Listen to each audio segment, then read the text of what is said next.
Sex में एकदम बिल्कुल चरम सीमा पे होते हैं। और जब वीर्यस्खलन होता है, इजेक्शन होता है, टाइम पीरियड होता है ना छोटा सा, ये समझ लो कि वो बहुत लंबा चलता है, बहुत लंबा, और उससे कई गुना तेज। नमस्कार। आजकल बहुत जगह आप वीडियो देखते होंगे कि ध्यान करवाया जा रहा है, मेडिटेशन, लोगों की कुंडलिनी जागृत हो रही है। वो एक ऐसी अवस्था में है जहाँ उनको मतलब शरीर के अंदर रोमांच हो रहा है, अलग ही आनंद की अनुभूति हो रही है। एक गुरु जी आते हैं यहाँ पे, अंगूठा रख के बटन दबाते हैं और आपका स्टार्ट हो जाता है आनंद आना। दोस्तों ये और कुछ नहीं है, केवल हमारे मन की वृत्तियां हैं। एक माइंडसेट कर रखा है, दूसरे को दिखाने के लिए एडवर्टाइजमेंट करी जा रही है कि आनंद की अनुभूति हो रही है। एक्चुअल में होता हुआ था कुछ नहीं है।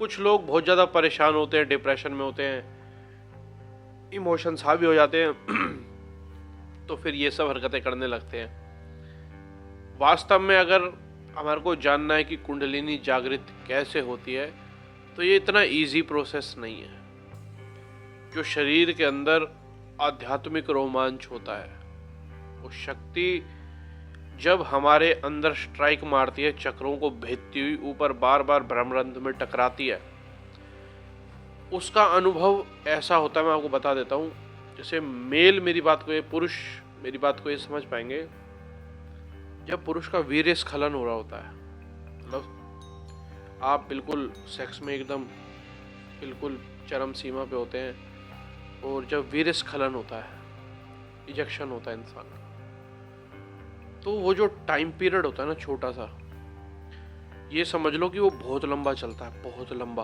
और उससे कई गुना तेज। और उस समय एक अंदर ही, मतलब बाहर कोई लाइट नहीं है ऐसी, आप बेशक अंधेरे कमरे में भी हैं, तो एक लाइट बड़ी तेजी से आपके नीचे ऊपर नीचे भागती है। मतलब मैं अब डिफाइन भी करना चाहूँ तो डिफाइन नहीं कर पाऊंगा। एक ऊर्जा, एक बहुत तेज रोशनी, मतलब हजार सूर्य की रोशनी इंसान फील कर रहा होता है अपने अंदर, वो नीचे से लेके ऊपर तक टक्कर मार रही होती है। और जिसको कहते हैं ना कि ये जो हमारा ब्रह्मरंध्र है, सबसे ऊपर का चक्र,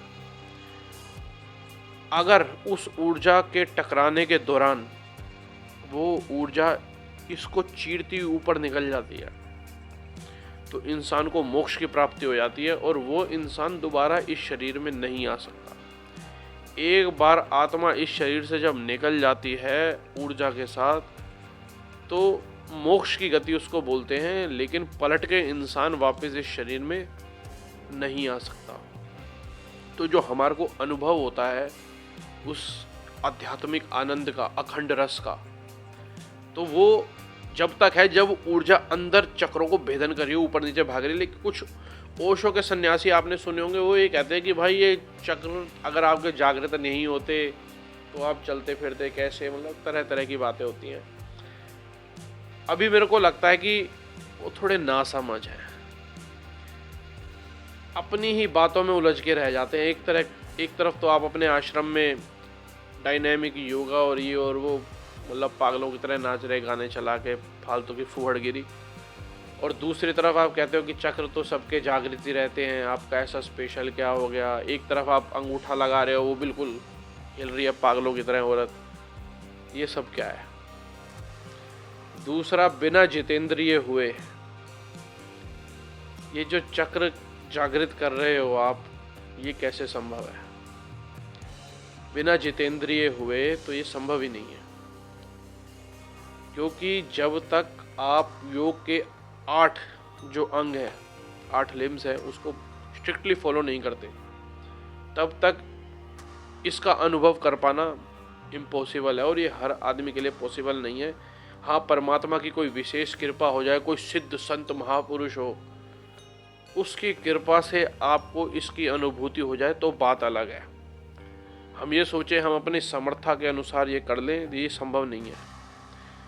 ये जो एक्सपीरियंस है वो किसी करोड़ों में किसी एक व्यक्ति को होता है जो इसको समझ पाता है। भगवत कृपा से ही ये हो पाता है। इंसान की पिछले जन्म के बहुत अच्छे संचित पुण्य कर्म होने चाहिए, उससे ये संभव हो पाता है। तो दोस्तों एक बात तो ये रही, दूसरी बात हम कर लेते हैं ओशो की, कि उनका कहना है कि भाई चक्र अगर जागृत नहीं होते तो आप चल फिर कैसे रहे हैं। दोस्तों बात ये है कि जो आपका डीएनए है ना, डीएनए आपने देखा होगा ऐसे एक सीढ़ी टाइप का लैडर टाइप होता है, वो थोड़ी ऐसे घूमी घूमी रहती है, उसमें एक इधर होती है एक इधर होती है और बीच में वो सीढ़ी ऐसे बनी हुई होती है, ऐसे दो लाइन ऐसे चल रही होती है। तो ये ईड़ा और पिंगला है, और जो बीच में बैठी हुई है ना वो सुषुम्ना है। ये तीन नाड़ियां कॉन्टिन्यूसली चलती हैं। तो इसके सुषुम्ना के ज़्यादा एक्टिव हो जाने पर तो ये चक्र जो हमारे 7 सेंटर हैं हमारी बॉडी में, वैसे तो ये एक्टिव रहते ही हैं, लेकिन एक होता है ना कि इसका फुली एक्टिव हो जाना, ओवर एक्सपोजर, मतलब अपनी पूरी क्षमता के साथ काम कर रहा है। अभी जैसे हमारा माइंड है, हम कहते हैं कि हाँ इंसान अपने दिमाग का कुछ परसेंट यूज़ कर पाता है, लेकिन पूरा माइंड इंसान का वो एक्टिव नहीं कर पा रहा है।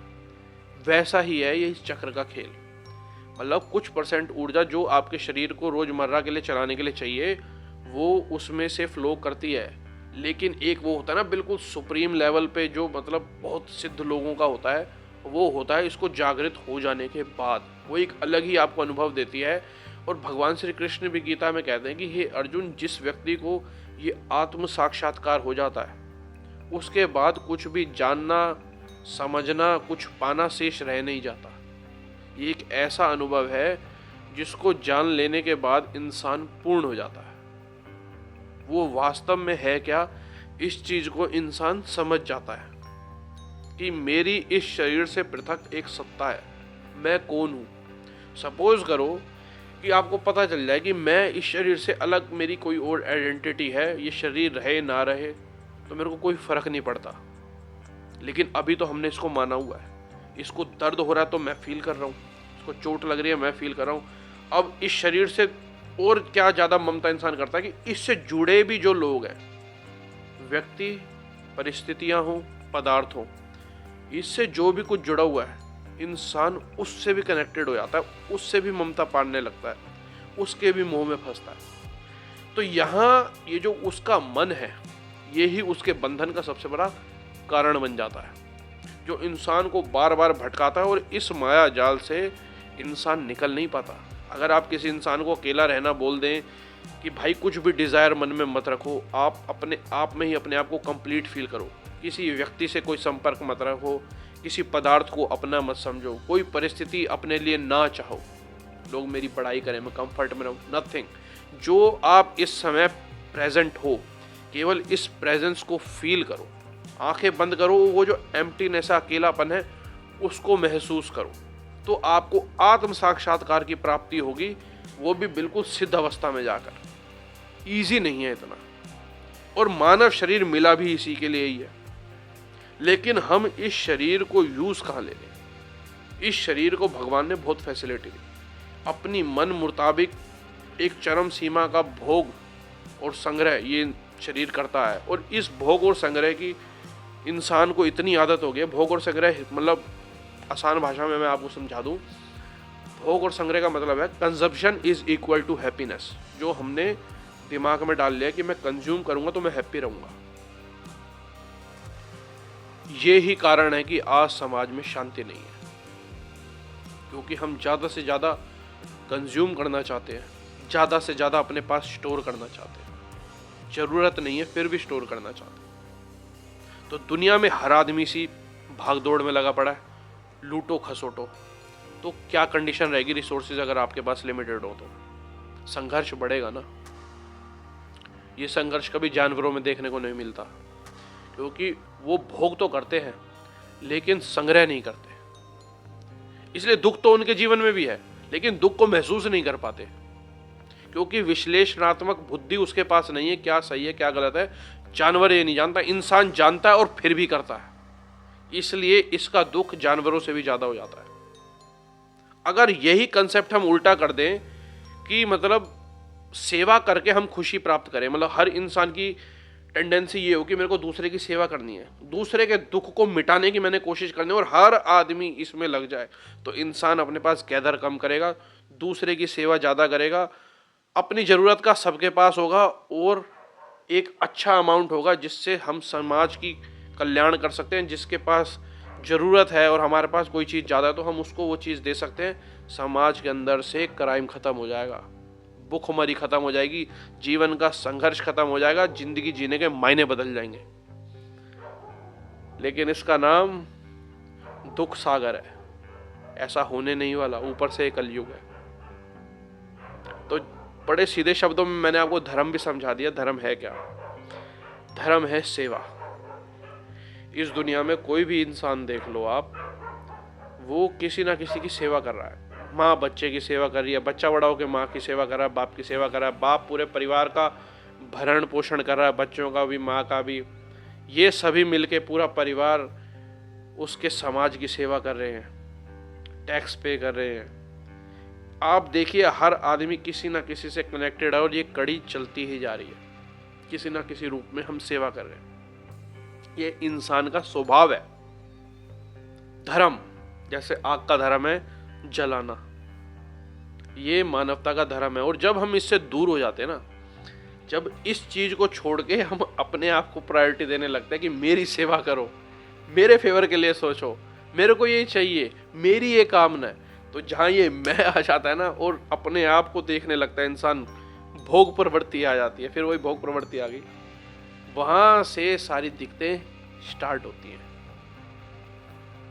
और यही कारण है आज कि इंसान को ये सरकारें संसाधन जुटाने सिखा रही हैं, संसाधन दे रही है, डेवलपमेंट हो रही है, लेकिन जब तक आपकी चेतना पे प्रभाव नहीं पड़ रहा, आध्यात्मिक आपकी चेतना नहीं हो रही, कॉन्शियसनेस राइज नहीं कर रही, तब तक इस समाज में ये समझ पाना कि खुशी होगी, सब शांति से रह पाएंगे, सुख होगा, शांति होगी, बेवकूफ़ी है, कभी भी नहीं होगा।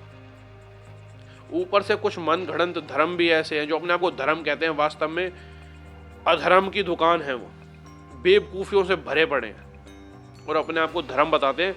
कोई आदर्श नहीं है उनके जीवन में। एक पॉलिटिकल पार्टी समझ लो, जो मतलब दूसरे को लूटने खसोटने का काम कर रही है। कोई आदर्श नहीं है जिंदगी के उनके, कोई चेतना का स्तर इतना गिरा हुआ है और अपने आप को धर्म बताते हैं। खैर, इस चीज़ में हम नहीं पढ़ेंगे, लेकिन जो सनातन धर्म की विचारधारा है, जो हमारे स्क्रिप्चर्स हैं, हमारे शास्त्र हैं, अगर आप इनको पढ़ते हैं तो आपकी चेतना पे बहुत बहुत गहरा प्रभाव पड़ता है और आपकी कॉन्शियसनेस तेज़ी से राइज करती है। ऐसी चीज़ें जो कभी आपने सोची नहीं थी, फिर आपके दिमाग में उसका ख्याल आता है।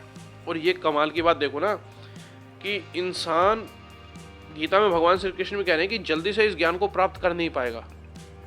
और जिसको ये ज्ञान एक बार प्राप्त हो जाता है, वो जैसे होता है ना सॉफ्टवेयर इंस्टॉल कर देना, फिर वो इंस्टॉल ही रहता है।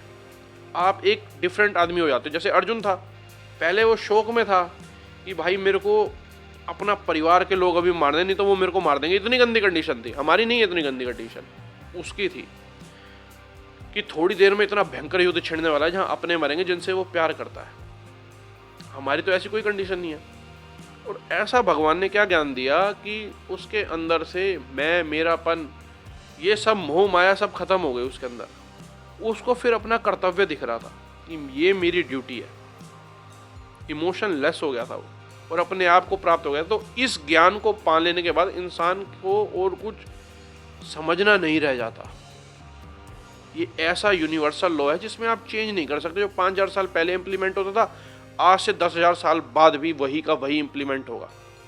चेंज नहीं कर सकते। ये किसी विशेष समुदाय के लोगों के लिए नहीं है, ये संपूर्ण मानव जाति के लिए है, जिससे सबका कल्याण होगा।